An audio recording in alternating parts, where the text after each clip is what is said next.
One of Australia's most accomplished children's authors joins me on the podcast today to talk kids, reading, and also what it means to be the Australian Children's Laureate.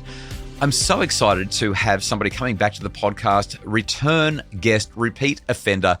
Stay with us. Welcome to Australia's most downloaded parenting podcast, the Happy Families Podcast, where we give you real parenting solutions every day. My name's Dr. Justin Coulson. We are joined today by Sally Rippin. Sally is one of Australia's highest selling female authors ever, has written over 100 books for children and young adults. So many of them have won awards. You may be familiar with a couple of her several series written, but a couple of the series that pretty much everyone has at least a couple of these books on their bookshelf. There's the School of Monsters series, which is the most recent one. Billy B. Brown. My kids have still got their Billy B. Brown books on their bookshelves. Prolific author, current Australian Children's Laureate. And over the last 18 months, Sally has been travelling locally and internationally to talk about the way that we can share stories and support children who might struggle to read. Sally, thanks for coming back to the Happy Families podcast. It's such a thrill. It's really exciting to be here. And, we touched base at the beginning of the Laureateship, so it's really great to check in with how it's all going. So I'd heard of the word when we first spoke, but I didn't really understand what the Australian Children's Laureate was. For people who missed our conversation 12, 18 months ago, can you just give us the quick background? What is the Australian Children's Laureate? Why is it you? And what do you do? So it's a position that is run by a board, the Australian Children's Laureate Foundation, and what they aim to do is to choose a children's author for a period of a couple of years to represent the interests of obviously children, but readers, parents, families, and really to choose a mission statement and to spend those 2 years and really using that platform for good in a way. So my mission statement is all kids can be readers. And what I mean by that is that we are always going to have children who struggle to engage with reading. So we need to look at really imaginative and really effective ways to ensure if our children don't acquire the reading skills they need for life, how we can ensure they can still access stories and have all the benefits that we know stories and books can bring them. Sally, I'm going to link in the podcast show notes to our previous conversation. For parents who want tips and ideas on how they can help their children to fall in love with reading, rather than us repeating the same interview again, I don't think that that's beneficial. People can go and listen to it. It was genuinely one of the best conversations that we've had on the pod about getting kids to read. I really, really loved it. What I'd like to know is, you've been doing this now for 18 months. The Children's Laureate role is a 24-month position. In terms of your goals, helping all children to become readers and engage in stories, was there anything specific that you said, I've got to achieve this? This is something that is tangible, it's measurable. I can hang my hat on saying I did X, Y, or Z? Or did it remain a fairly nebulous mission statement? We need to increase the conversation. I think a little bit of both. I think I made a joke with the program manager of the Laureateship that even if by the end of my tenure people know we have a laureate and what a laureate is already You're right. Okay. Yep. But I think also one of the biggest shifts we've certainly seen, and this is something that parents behind the scenes have been advocating for years, is the way that we teach reading. And so this feels like a huge shift in our understanding of the way that we acquire reading skills. And there's been a parent support group that I have been a part of since my youngest son was identified as being dyslexic, called the Dyslexic Victoria Support Group, who have been lobbying for years and years and years to effectively change the way we teach reading. So we know now through neuroscience the way that our brains are actually rewired to become proficient readers. So we're born with the capacity to be able to speak. We hear our parents talking through the mother's belly. And so we're born with oral language, but we're not born with the capacity to read. So now that this is recognized in science, we also can use science to assess which is the best way to teach reading. And people use the word phonics really loosely. They kind of throw that around. And that had been kind of a little bit of a battering ram, but there are many things that we can do as parents to support the way that we're going to be taught to read. Let's say I've got a child who does like to read, but they only read the one thing. They only read the one genre. They only read graphic novels, or they only read books about dragons, or they only read fairy books, or I don't know, whatever the thing is. And as a parent, I want my children to expand their world. I want them to think differently. I want them to recognize that there are so many other genres that could be enlightening and delightful, and there's so much out there.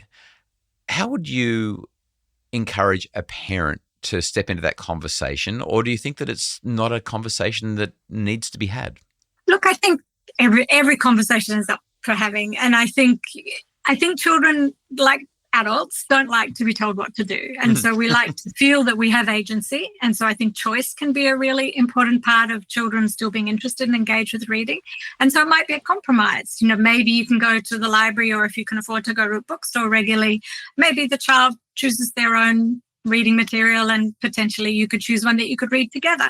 I think it's really important that kids see adults reading, because we don't want to see reading as a punishment. Go to your room and do your reader is the best way to turn a child off reading. So boys seeing their dads reading is really, really important. And if their dads are only reading, the newspaper of the sports pages, then why would a boy want to pick up, Pride and Prejudice? So we also want to model the kind of readers we want our children to be. And I think also there are other ways just to be interested in what your children are interested in. And you might surprise yourself. My youngest son, even though he wasn't a great reader, he went through this stage of listening to this horrendous hip hop music, and I could have fought against that. But I chose to use it as a conversation starter. So I'd let him choose the music in the car, and I'd say, that's really interesting about the way they talk about women. How do you feel about that? And then we'd begin a conversation around that. So I think books can be the same thing. If you're looking at the books that your children are reading and being interested and engaged, you're likely to find out what it is about that book that entices them. And there could be great conversations to have around that. Maybe they want to talk about the hero in the story. Maybe they want to talk about the sidekick. And it's a really interesting way in to where your child is at. I'm listening to you say that, and there are 4 things that I've noted as you're talking that I want to pull out of it, just for emphasis or to probe a little deeper. The first thing is together. All the best experiences that we have with our kids when it comes to reading tend to be together. Reading with your child on your lap when they're young, or laying on the floor beside them while they're in bed and reading. I remember reading The Princess Bride by, I think it's William Goldman, to my kids. And I did exactly what the grandpa does in the movies. I skipped over the boring bits, because he actually includes some boring bits, even though the entire thing's a work of fiction. I skipped over the boring bits that he put in the book and just read this book. And I just the love of what a book can give you. The kids actually said, The Princess Bride, that sounds like the worst book ever. Like, they really didn't want to read it. And then as we would get to this twist and this turn and this plot challenge, and I would pause and I'd just say, oh, I guess we have to finish it right there. And they would scream, no, one more page, one more chapter. And you've got them right when you stop at the climactic moment and you refuse to read. And the kids are like, they're dying for it. The way that we can build suspense, when I'm reading, there's a book series that's by Obert Skye. It's called the Levin Thumps series. And putting on the voices. So a character called Geth, he's Sean Connery basically in my head. So Geth speaks like this, and there's Clover, who's this little sycophant who is like a cat-like creature from another world, and Clover speaks in this really high kind of I don't know, and the kids, they fall in love with the characters, they fall in love with the voices, and it becomes this delightful bonding time. You've highlighted the importance of together, and I don't know that there's a more powerful and profound way to help kids to fall in love with reading. Why? Because they fall in love with you. I wonder if you have any reactions to that. Oh, my heart just sings when you say all of that, because I think we were chatting before about how addictive screens are, and they're created to make all of us addicted. I have to consciously put my phone to one side if I want to be able to read. But phone is never going to give you the connection like that. I mean, all people crave to be seen, to have someone fully present with them. Doesn't matter how old we are. And to be able to do that with a child, there's nothing more magical. And so there's actually no competition if you're really serious about it. If you can put down all your distractions and be so present with a child, even just for a short moment each day, what a beautiful thing that a book offers. And of course, there are many people who may find that challenging. They may not be proficient readers themselves.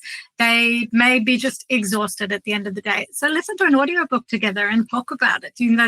There are so many sophisticated stories that you can share with your children that are child appropriate. They don't have to be some of the stuff that you watch together on television. You might kind of hesitate about bringing a small child into that space. But you can have complex ideas. You can talk about really branch into emotional awareness by reading books together or listening to audiobooks. And like you say, it's the greatest connection you can have with a child. And it can take practice. It doesn't come easily for everybody, but it's so worth it.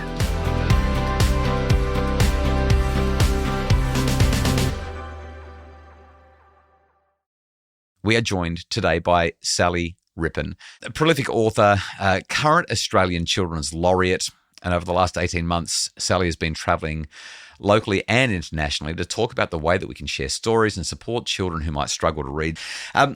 Sally, you do these interviews all the time, day in, day out. You're talking to people about the same stuff all the time, getting kids to love reading and trying to achieve your overarching mission of helping books to be part of children's lives. Because you do so many of these interviews, I have a question that's going to be quite different. And it's putting a lot of pressure on you as I ask this question, so I apologize for this. But because you get so many of the same questions, I'd love to know, what's the best question that you've been asked recently? What's a question that you've paused and gone, wow, I wish more people ask questions like that? You have put me on the spot. Even though you warned me you would ask this one.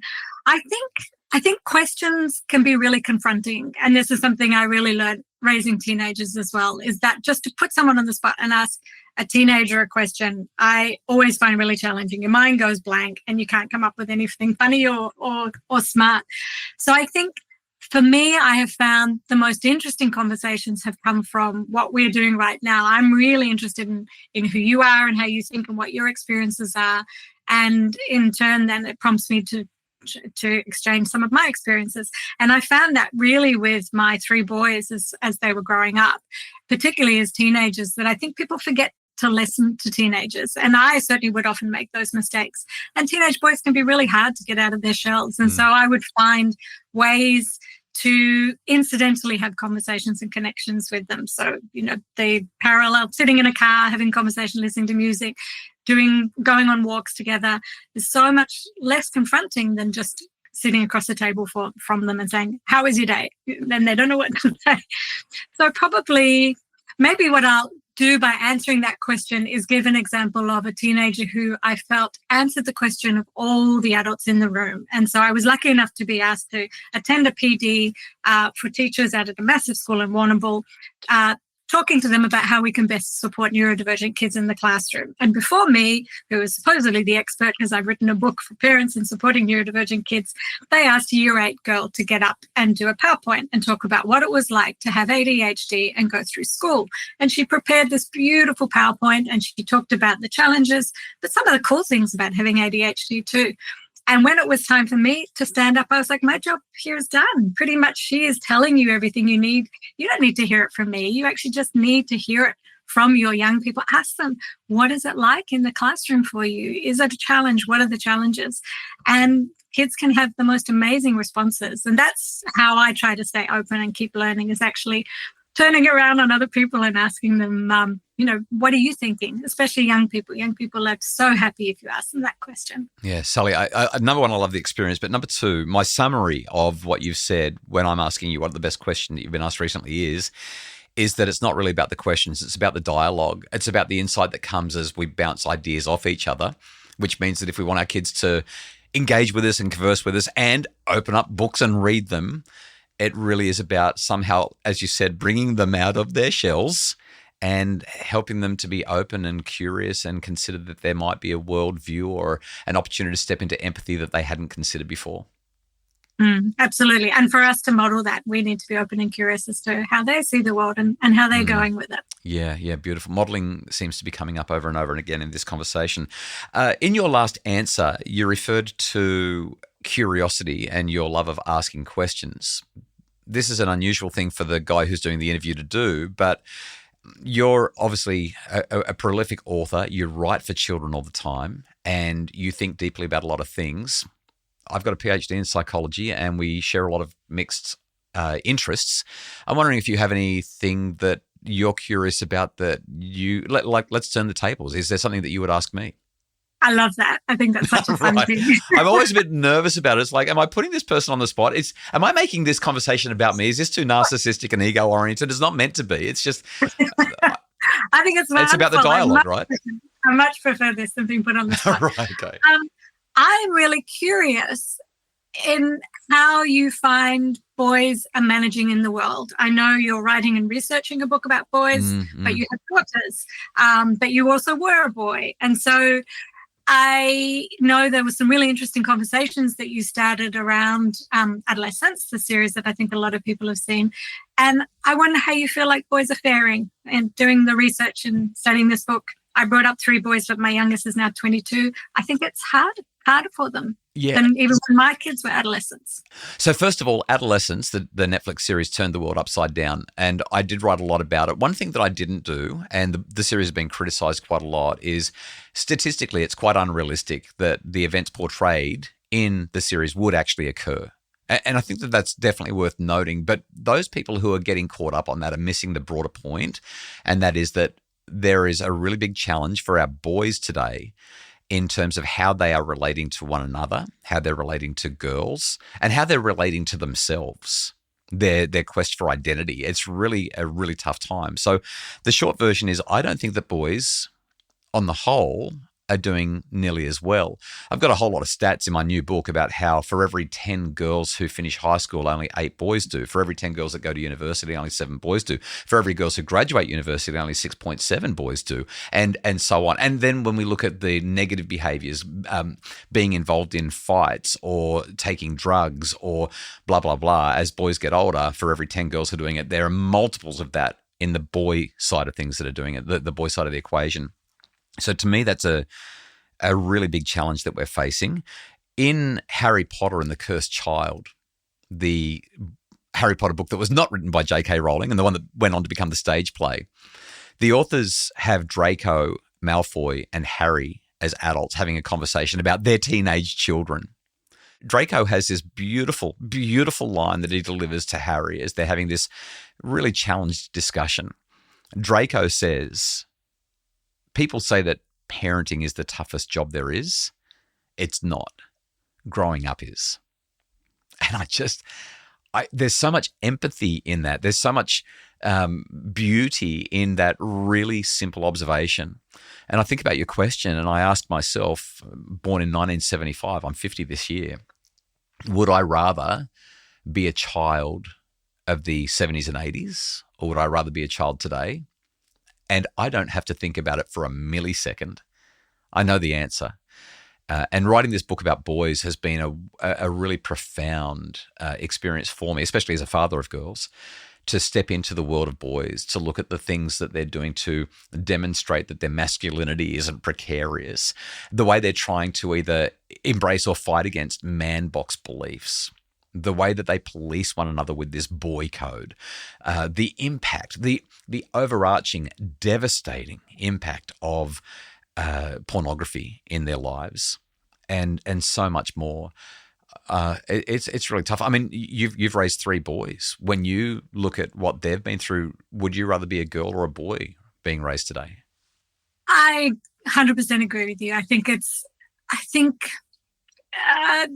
what women have had as an umbrella and as a model is feminism. So we have something to work towards. Yes. What men have been living under, young men, is this umbrella of toxic masculinity. Yeah. So they're thinking, well, who do I model myself on? You know, what do I aspire to? Just identifying as a straight white man can actually make them feel bad about themselves because of how that term is used today. And I think it's really sad that boys are finding it so hard to get the support they need, because we have got so good at knowing how to support girls, at giving them goals to work towards. And I think there is an empty space now that boys don't know how to step into. But I also just want to jump in and say how much I love it that the answer to your questions came from what is essentially a children's book. Yes, and right, yes. And I just think here's the problem solving, is that if we do engage with the child's world, if we do access what children are going through, and we can do this through watching things with them, talking about the books they're reading or the music they're listening to, whether you like it or not, there is a portal there that we can not only access our own childhoods and remember how we felt growing up, but hopefully from that space connect with our own children. Because, it's really hard and it's very different to when we were growing up. So if we're not tuning into that, we're going to miss opportunities to connect with them. And that was my takeaway from adolescence, that they lost connection with their son. Whether or not those things he did could have really happened. For me, the key was, as soon as you lose connection with your child, someone else will jump in and make that connection with them. And that's where the danger starts, I believe. So my definition of connection is when you feel seen, heard, and valued. Yeah, that your parent is really present there for you and curious to how you feel. And I'm not sure that there are too many better ways to create connection, to create a feeling of being seen, heard, and valued, than to sit down and read a book together. Absolutely. That's the takeaway for today, I reckon. It's a pretty tidy way to finish this conversation. Unplanned, unscripted, but I like it. So good. Sally Rippin, the Australian Children's Laureate, 18 months into a 24-month stint. And again, such a delight to talk with you. I love our conversations every time. Thank you for being with me on the Happy Families podcast. It's always such a pleasure. And I'm so glad that it remained open and curious, because I think that's how the best conversations are. Yeah, thank you so much. We will link to some notes about the Australian Children's Laureate in the show notes, as well as a couple of the more popular series of Sally's, in case you have young kids who would love to, or who you would love to have those mind-expanding experiences. Check the show notes for that. The Happy Families podcast is produced by Justin Coulson from Bridge Media. Mim Hammonds looks after research, admin, and resources. If you would like more information about making your family happier, visit us at happyfamilies.com.au.